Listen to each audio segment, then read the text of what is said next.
Hello, welcome to another edition of CropLife Retail Week. I'm Eric Sfiligoj, editor CropLife and CropLife Iron, here again with Lara Sowinski. Laura, how are we doing today? Very good. Thank you. Yeah, so hey, we're into the fall season, of course, and I know folks are busy in the field harvesting what they can, bringing in the crops that will offer up the revenue that folks will be using moving forward through the next growing season. But one of the bits of revenue that may be a little in question, of course, has to do with the Farm Bill. Actually, we passed the September 30th expiration date for the Farm Bill in its current form, and Congress at the time made no move to extend it. And at the moment, from what I've read, we've been saying for a couple of videos that the prospects for a new Farm Bill happening in 24, being an election year and a divided Congress as much as we've had, that the outlook looked pretty bleak, and it appears that's going to be the case for the remainder of the year. I guess Congress has, they've got a lame duck session coming up on November 12th, and at that time they're expected to hopefully extend the Farm Bill, because if they do not, it will expire at the end of calendar year 24. And going Right. into the 25 growing season without an active Farm Bill, I think will cause a whole lot of uncertainty in a marketplace where we've already seen a ton of it. And that, of course, will not help farmer sentiment or probably spending profiles for ag retailers. And it just will be a mess. So, again, we probably won't have a new farm bill until next year. But yeah, I'm hoping that Congress actually does something on November 12th in that session to extend this one at least, so we've got some type of a safety net there for the grower community. Yeah, I think that's the very minimum of a kind gesture that they could offer the ag community at this point. But yeah, let's hope they at least do that, because like you, I mean, when we talk to various people throughout the week, and it's just such a it's tough. It just compounds what's already, as we've talked about before, a difficult environment out there. So Yeah, and I yeah, know, no. covering this market for a quarter of a century, I mean, I know the one thing that, agriculture in general hates is uncertainty, things Mhm. that they have that they don't have answers for, and this definitely qualifies at the moment. So fingers crossed in the next month things will change, but we will see. So, hey, Yep. what good news do you have to share with our viewers? Nice try, Eric. Well, the good news is that, as we all know, the uh, port strike on East Coast and Gulf coasts, with the ILA representing the longshoremen. Um, you know, three days in, they got the pay raise, or close. Well, they got a decent pay raise. Longshoremen went back to work. Both sides agreed to extend the contract until January 15th and keep on negotiating to work out a replacement. However, as we've mentioned a few times, the real sticking point, and um, hard to ignore this, the conflict and different feelings about automation really are can't be ignored. And just I read another great report from Paul Page out of Wall Street Journal, the daily logistics report that he and his team put together. And he was talking about just that, that this issue alone may really prove to be almost insurmountable. And I say that not trying to make things worse than they are, but it was very clear, um, leading up to October 1st, that the ILA was not going to budge on accepting more automation. They were very, very clear about that.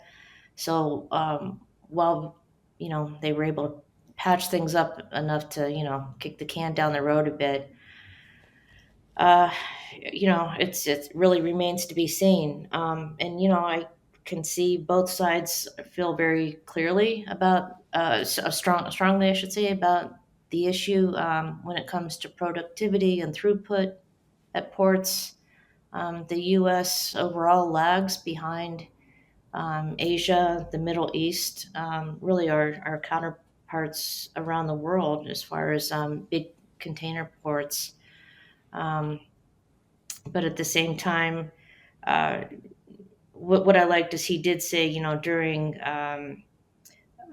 COVID, uh, while the ports were jammed, there were also other issues along the supply chain, be they at the warehouse. Um, Much of the capacity that was constrained on the inland, he was talking about the ports of LA Long Beach. So, there was just capacity constraints along the entire supply chain. So, and while things may have moved quickly, excuse me, at the ports of LA Long Beach and in particular the Long Beach container terminal, which is fully, it's all robots all the time kind of thing. And, sure, things may move well there, but if you have problems with rail, warehouse, trucking, etc., that's not going to help much. So, kind of a roundabout way of saying that how this issue will be resolved really is going to be tough. I mean, both sides, and I really mean this, both sides will have to make some concessions in order to get past that January 15 uh, date and get something, put together. So we'll see how that works out. Um, I guess I'll kick it back to you, and then before we wrap up, I do have some good news, at least something that we're doing here at CropLife with the CPDA and the EPA and ESA and the ABCs of ESA. Oh, Can I throw another acronym in there? But yeah, so I'll try and end on a good note today. But I well, guess back to you to see what else you have. okay, yeah, let me see if I can help a little bit. So again, as we're in mid-October as we record this, so of course on everyone's mind, of course, and what you're getting a lot of robocalls about, and I'm sure a lot of flyers in the mail about voting. And I also want to encourage you to vote, but I'm not talking about the election or anything going on in the Beltway. This is stuff going on here at CropLife. CropLife and our sister publication, CropLife Iron. Every year we do what we call the Product of the Year, where we nominate five products, and one of them at the end of the year based on votes from the readers and the viewers. That gets the Big Eye trophy, which is a very, very coveted trophy in the equipment marketplace. So this year, the voting is now open. The five products that were nominated were the See & Spray Premium for Hagie STS sprayers from our friends at John Deere, the ZG-TS spreaders from Amazon, the SS 400 Plus spinner spreader from the Salford Group, the ET electric tender from Doyle, and the NL 720 spreader from our friends at New Leader. So those are the five products. I'm sure you've seen pictures up on the screen from our videographer. And then if you look at the screen, here is the link for you to vote. So you have until Friday, November 1st to cast your vote for your favorite of these five products. And the winners then will be announced and the trophy presented at one of the winter trade shows. So that's the CropLife Iron Product of the Year for 2024. So That's cool. Are you giving out an I voted sticker? we haven't done that, but that might be a little cumbersome given the fact this is all done online. So, um, but yeah, so that's my good news to share. This is always a joyous time seeing what product ends up winning the Product of the Year trophy. So, what good news do you have to give to our viewers? Well, as you know, because you're doing it with me, we are co hosting a webinar on November 15th as part of our ABCs of ESA. And that's a theme of our special report that we're working on in partnership with the CPDA, talking about the EPA's obligations under the Endangered Species Act and what that means for growers, what it means for retailers, suppliers, and everyone in the ag supply chain. So, big topic, and we're devoting a lot of coverage to it. We'll have a special report that's printed that will go out with the December issue of CropLife. And November 15th, we'll have a webinar. We have three terrific panelists, Eileen Bernard from Nutrient Ag Solutions, Kyle Kunkler from American Soy Association, and Scott Addy from Wilbur Ellis will be our panelists. And again, it will be highly interactive. Eric and I will be talking with the panel, but certainly inviting the audience to participate in real time with some questions and so forth, which we will engage with the panelists. So we will be promoting the webinar online and in our newsletter.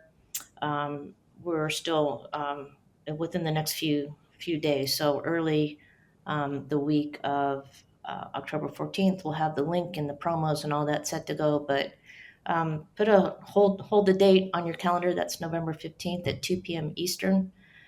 So we're excited about that.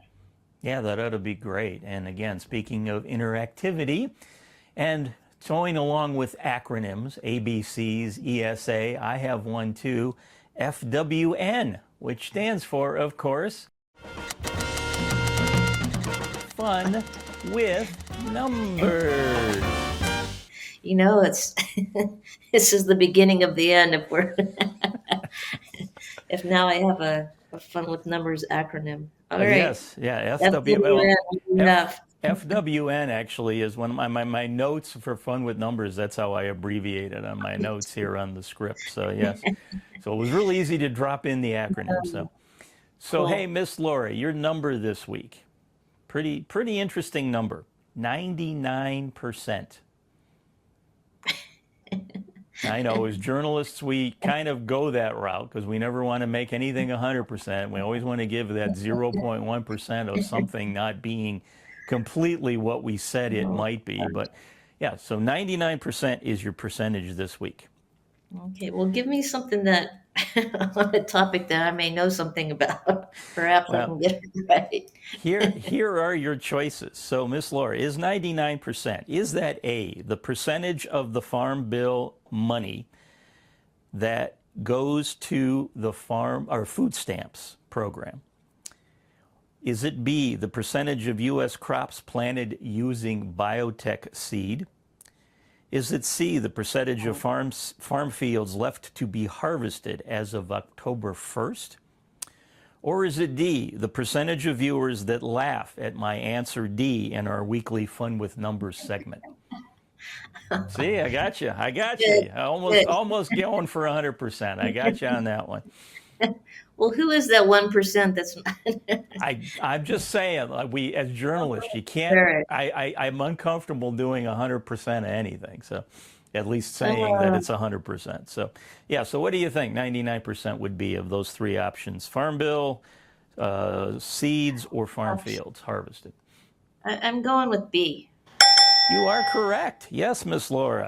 I was actually surprised the figure was that high, but our friends at USDA put out their genetically engineered seed report, and they were talking about the crops for soybean, cotton, and corn and planted acreage in the U.S.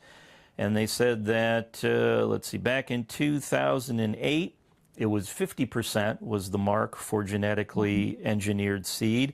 And that by 2024, that percentage has grown to 99%. So, 250 million acres thereabout of farmland in this country, and about 249 million of it is being planted with biotech seed. So biotech seed is very, very popular in the U.S. marketplace for agriculture. Yeah, that's sizable growth from 2008 to current. Yeah. Yep. Pretty So, cool. so there Thank you you. go. Congratulations. You got another one correct. Yay. So my I like this acronym, I guess, is FWN. LOL. Excellent. Well, thank you. All right, good. Well, hey, everyone, I hope you enjoyed this edition of CropLife Retail Week. On behalf of myself and everyone at the CropLife Media Group, we hope you have a great week, and we will see you again soon. If you have questions or comments about today's episode of Retail Week, contact us by email or Twitter, or type your message in the comments section below. Your feedback is important to us. We will try our best to address your thoughts in next week's episode, and be sure to subscribe to our YouTube channel.